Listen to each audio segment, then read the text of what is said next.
Todos sabemos que Bitcoin viene siendo cíclico desde sus inicios. Estos ciclos que son influenciados por el halving, un evento ya programado en el código de Bitcoin, el cual disminuye a la mitad la cantidad de Bitcoins emitidos y por lo tanto minados cada 4 años. Esto genera que Bitcoin sea progresivamente deflacionario. Al generar este shock en la oferta, los mineros se ven desincentivados a vender sus BTC, ya que luego del halving sus ganancias se ven disminuidas a la mitad, pero sus gastos, como por ejemplo el consumo eléctrico, siguen igual. Entonces aquí tenemos un factor que impulsa el precio, pero además hay un tema psicológico o lógico que se presenta en los inversores, y es el hecho de darnos cuenta que cada vez habrá menos BTC emitidos, y esa escasez genera FOMO, lo que significa miedo de quedarse afuera por sus siglas en inglés. Cuando se presenta el FOMO en un activo, este sube y sube de una forma desmedida, haciendo que todo el mundo hable de ello.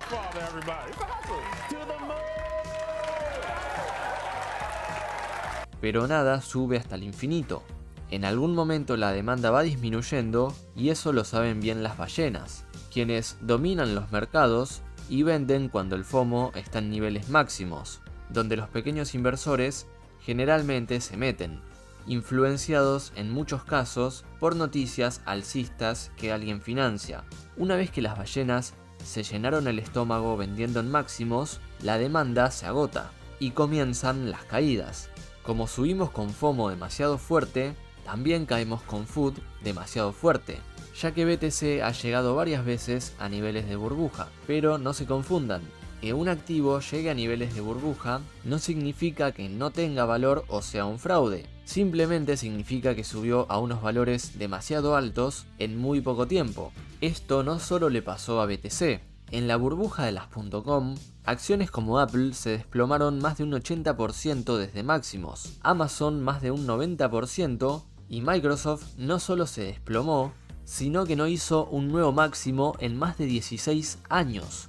Se darán cuenta que estas compañías tienen un valor enorme y aún así han sido burbujas, pero que a largo plazo han seguido haciendo nuevos máximos. Cuando la burbuja de BTC explota, todo es caos y miedo. Los que compraron barato aprovechan para vender, los mineros se sacan todos los BTC posibles hasta que llegamos a un piso, siendo este más alto que el máximo del halving pasado, donde la demanda y la oferta parecen equilibrarse, haciendo que BTC se mantenga en valores más o menos estables por un largo tiempo, lo que se conoce como cripto invierno. Ahí quienes confían en Bitcoin y su tecnología aprovechan para acumular de a poco, sabiendo que un nuevo halving se aproxima. Pero estos ciclos tan predecibles, ¿seguirán así permanentemente? ¿O BTC dejará de ser cíclico? Para contestar esto, apoyémonos en 3 puntos clave. Pero antes, si te gustan esta clase de videos, no olvides dejarme un like de apoyo y suscríbete para crecer esta comunidad. Tu apoyo es gratis y de verdad importa, para que al menos me funcione de motivación, ya que estos videos demoran como mínimo 10 horas o días y las ganancias que me dejan en la mayoría de los casos son centavos y no exagero. Punto número 1. La mayoría de los bitcoins ya fueron minados. En diciembre de 2021 se conocía la noticia de que el 90% de los BTC ya habían sido minados, lo que significa que solamente queda un 10% minable hasta el año 2140. En los comienzos de BTC el poder estaba sin dudas en mano de los mineros, ya que no solo eran los únicos que podían obtener BTC, sino que además no existían exchange ni monedas estables. A día de hoy solo se minan 6,25 BTC por bloque, cuando en los inicios eran 50, y en 2 halvings más solamente habrán 1,5 BTC por bloque, estando así minados el 98% de todos los bitcoins totales. Esto hace que el poder de influencia que tienen los mineros en el precio de BTC disminuya en cada halving, sobre todo en los primeros, que fueron donde más se minó. Esto puede causar un escenario diferente de aquí al futuro, ya que hasta ahora los ciclos se veían fuertemente influenciados por los mineros. Punto número 2. el mercado ha madurado. Si bien es cierto que aún le falta bastante maduración, es un hecho que cambió bastante desde sus inicios. Hoy en día un número mucho más enorme de personas entienden lo que es y lo que significa Bitcoin, a diferencia de años anteriores, donde muchos simplemente se metían en esto a ver qué pasaba. Como hace años la información era tan poca, muchas personas pasaron por alto uno de los temas más importantes en el mundo de la blockchain, y es el no anotarse la frase semilla, lo que generó que se perdieran una enorme cantidad de bitcoins sobre el total en circulación. Algunas métricas indican que más de 30% de los bitcoins que existen puede que se hayan perdido, aunque en mi opinión no son tantos como dicen. Pero ¿se imaginan hoy en día deshacernos de un dispositivo donde guardamos BTC? Además, en esas épocas donde todo estaba en pañales, cualquier noticia negativa o positiva hacía que BTC se vaya a la luna o al infierno. Era una moneda muy volátil y lo sigue siendo, pero imagínense que aún hoy en día nos preocupamos de que puedan prohibir o banear esta criptomoneda cuando nos demostró en todos estos años que no han podido. Ahora, estando en el año 2014, cuando no teníamos ni historia ni información, imagínense la incertidumbre y el pánico cuando se desplomaba. Hoy, cuando se desploma, mucha gente se pone feliz porque BTC está más barato y saben que volverá a levantarse.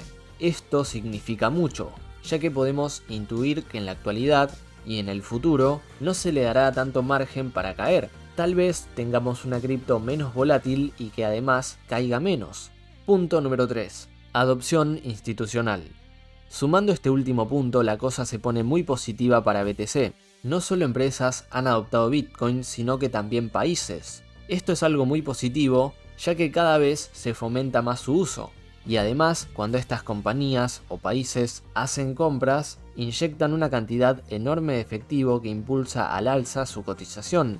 Además, quienes se sumaron a esta cripto aún sigue siendo un porcentaje insignificante de la población mundial, y cuando las manos grandes se meten a un activo, más estable lo vuelven. Ahora, ¿qué pasará con la cotización? ¿Subirá, bajará o seguirá igual? Muchos dicen que Bitcoin puede tocar su antiguo máximo en 20.000, y algunos hasta hablan de los 10.000. Pero, ¿qué nos dice la historia? ¿O qué nos dice el modelo que fue muy bien diseñado por Satoshi Nakamoto? Como ya sabemos, tenemos el halving cada 4 años. En el comienzo del ciclo, BTC sube de forma exponencial. Llegamos a un máximo y luego tenemos una tendencia bajista durante años. Pero esa tendencia bajista obviamente también tiene un mínimo. Y lo que nos dice la historia es que ese mínimo nunca toca o testea a su máximo histórico pasado.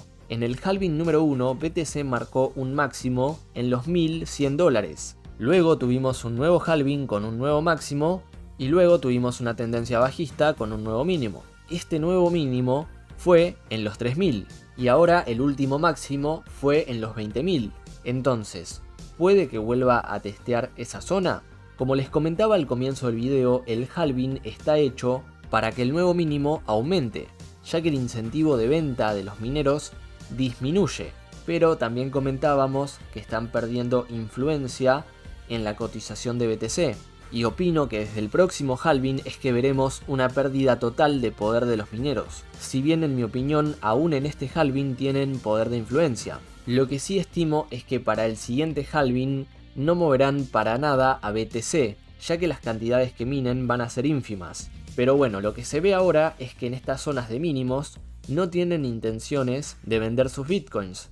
En mi opinión, no veo muy posible que toquemos los 20.000 de nuevo. Tal vez simplemente la brecha se acorte de máximo histórico a nuevo mínimo, tal como sucede con los ciclos de BTC que cada vez se alargan más. Por ejemplo, en el halving número 1, desde su inicio hasta su máximo, tuvimos 367 días. En el segundo halving tuvimos 525 días. Y en este último halving, desde su inicio hasta su máximo histórico, duró 548 días. Y quién sabe si aún le falta. También hay una gran diferencia de este halving a los anteriores. Si nos fijamos, aún estamos marcando mínimos cada vez más altos.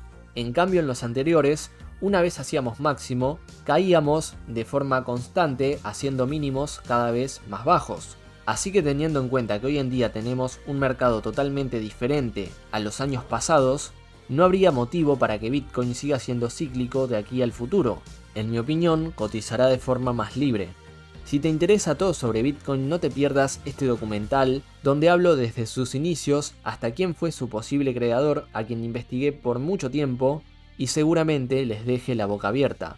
No olviden dejarme un like, que se los agradezco un montón, y bueno, yo me despido. Chau chau.